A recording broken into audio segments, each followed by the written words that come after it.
A desert planet with twin suns. Why do I sense we've picked up another pathetic life form?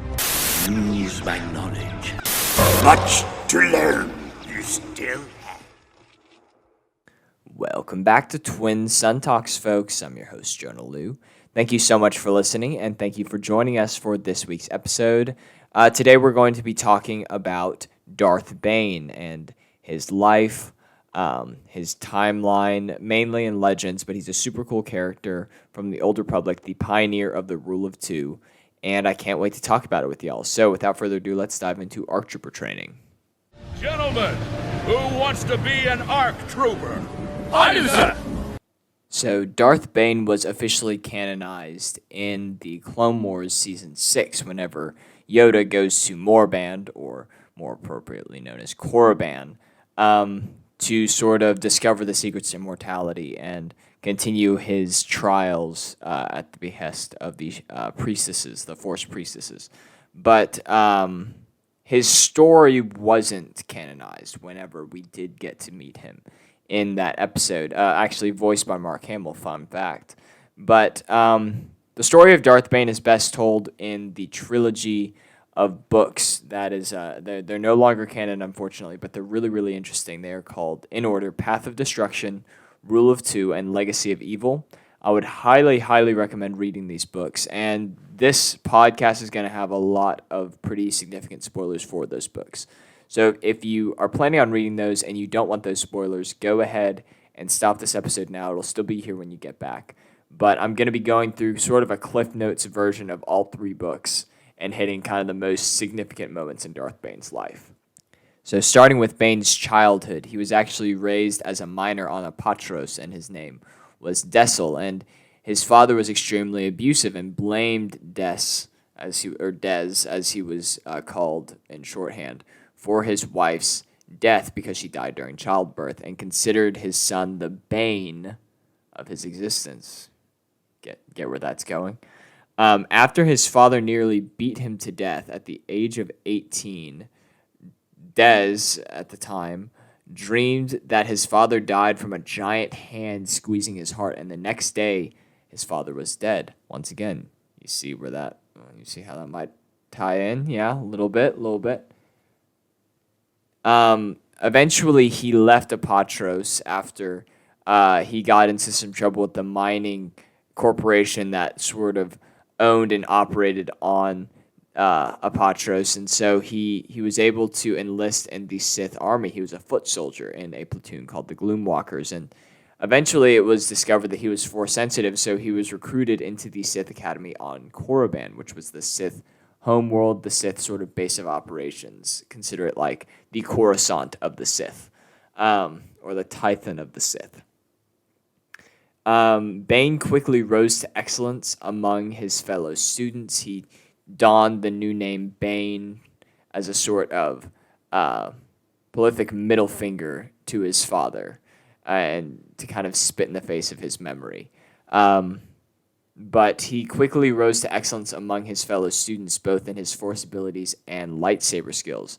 And the books go into a lot more detail. I'm not going to go into as much here, but it's really interesting, and sort of his psychology and his motivation behind the skills that he developed is really, really cool. He utilized a curved lightsaber hilt, much like Count Dooku, which helped him excel as a duelist. Super, super cool stuff. He ultimately lost faith in the current Sith regime, which was called the Brotherhood of Darkness, led by a Sith named Lord Khan. And essentially, the Brotherhood of Darkness had kind of revamped the Sith order. They knew that the old ways were not working when the Sith were just killing each other left and right. And so they kind of built it back up from scratch. They abandoned the titles of Darth, and they focused on collaboration and fellowship over betrayal and domination.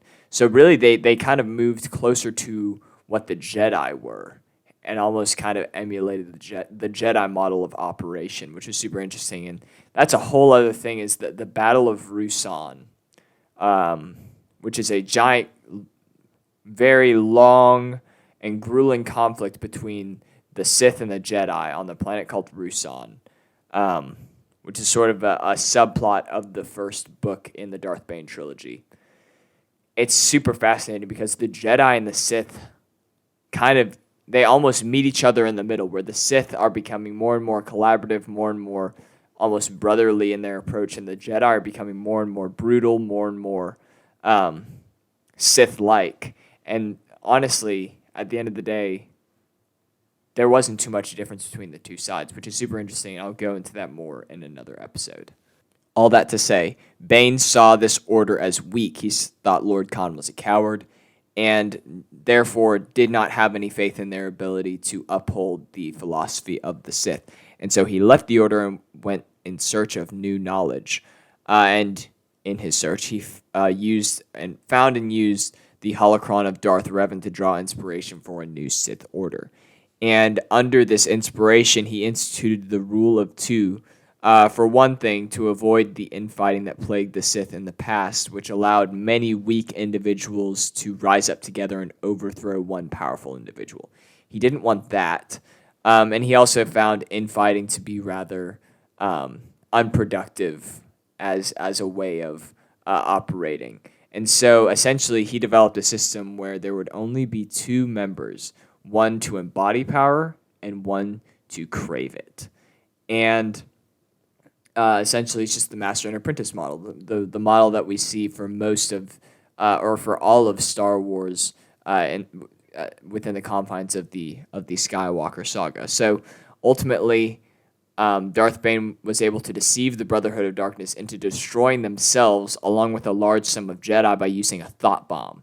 Now, a thought bomb was an ancient ritual that required the power of many Sith at once, and what it did was it annihilated any and every Force-sensitive being in its blast radius, and then it absorbed the fractured souls of those it destroyed into this silver sphere for an existence of perpetual torment and torture. It's really lovely when you think about it. But that's what they did. Bane sort of convinced the Brotherhood of Darkness that was the only way that they were going to defeat the Jedi. They didn't really know too much about it or what it entailed. But Bane told them how to do it, and then he was the sole remaining survivor of the Sith Order after that point.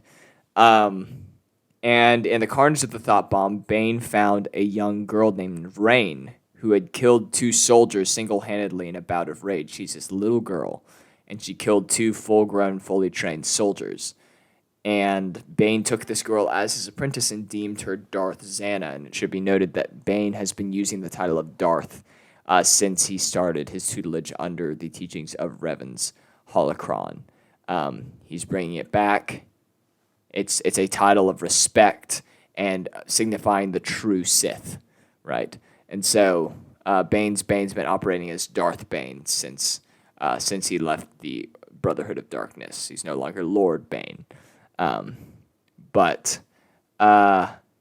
he took on Darth Zana as his apprentice. 10 years later, Darth Bane wishes to create his own holocron to preserve his knowledge and pass it down to future generations of Sith. Because in his new philosophy of the rule of two, once the apprentice has learned as much as they can from the master, they then are supposed to kill the master, take their place as master, and then take on their own apprentice, and the line continues down until ultimately they will take their rightful place as rulers of the galaxy. So 10 years later, Bane wishes to create his own holocron, and in pursuit of learning how to create a holocron, it takes him to the planet Tython, where the Jedi are alerted of his and Xana's presence, and they end up going to ambush him. Now, the Sith are able to vanquish the Jedi, but Bane is very, very badly injured. Now, Xana isn't foolish enough to kill Bane then because she knows that she still has much to learn from him. So, she takes him to a healer who had unwillingly assisted Bane before, but this healer contacts the Jedi on the sly, and whenever the Jedi show up, Xana uses Sith witchcraft to cause a bout of insanity within the healer and causing him to attack the Jedi when they arrive, using a lightsaber that Xana had collected from the fallen Jedi on Tython. And so he comes out wielding this lightsaber of a fallen comrade of these Jedi.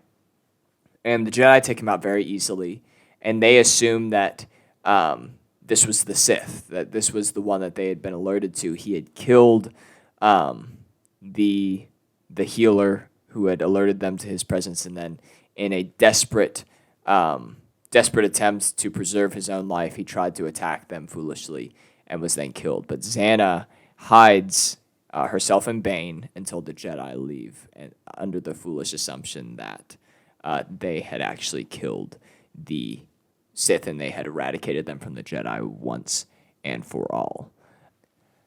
Now, another 10 years passes, and Bane and Xana have acquired a great amount of wealth and influence in the galaxy. And their alter egos are a brother and sister who are sort of collectors and merchants and very sort of mysterious but wealthy individuals. And they essentially control galactic events through financial and political espionage. So they use their connections to subtly influence galactic dealings, whereas like the old Sith would use armies and conquest. Bane is very clever and very crafty, where he knows that in order for the Sith to really win in the end, they need to do it on the sly, which you see the culmination of in the Skywalker saga with Palpatine. But it's super interesting in the books, and I would highly recommend, if you haven't read them, to go ahead and read them and kind of hear Bane explain it himself. It's very insightful and very, very interesting. But that being said, Bane grows anxious that his apprentice Xana is growing complacent in her position as his apprentice. That she won't try and overtake him. She won't challenge him for the mantle of master. Essentially, he's deeming her unworthy because he's saying, okay, I'm not going to tell her to challenge me, so I guess I need to find a new apprentice, but this is Bane talking, he says, I'm getting very old. So what he tries to do is he tries to seek the knowledge of the late Darth Andedu, who was an immortal Sith who used essence transfer to transfer his sort of consciousness from one body to another, therefore preserving his life for longer than was natural. And this is essentially a means to an end, because Bane isn't necessarily hopeful that he will perpetually live, but it's that he will live long enough to find a worthy apprentice.